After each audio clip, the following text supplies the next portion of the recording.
8-year-old with a history of funky heart rhythms and her own internal defibrillator. She's alert, but dizzy and pale.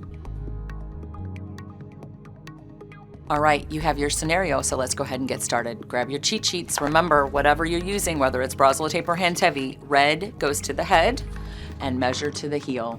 And you can see clearly this child falls into the zone.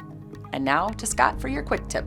So if you've got a child or an adult back at the rig or the hospital, they have a cardiac history, but more importantly, you look down and they also have a medical alert bracelet that says, "Hi, I have my own AICD." An AICD, remember, is an automatic implantable cardioverter defibrillator.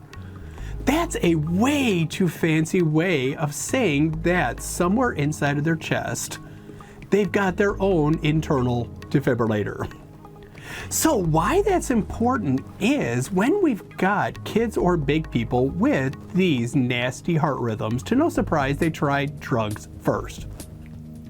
But if either A, the drugs don't cut it, or B, depending on what happened before this, they get drugs and very shortly thereafter, they get their own internal defibrillator placed as well. So with that in mind, what this really comes down to is simple. If you have somebody sitting in your ER, you are doing your assessment, their eyes roll back in their head, they look gray, you look up at the monitor and you see VFib. Should you shock them? And the answer is called yes. Should you wait for their own defibrillator to kick in and shock them is called no. Because simply, if it could have shocked them, it would have shocked them. For whatever reason, it didn't shock them. They're still in VFib, therefore, shock them.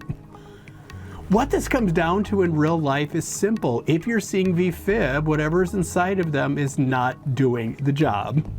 So realistically, by the time, number one, you see VFib up on the monitor, number two, you're able to run across and grab the defibrillator, put the pads or paddles on their chest.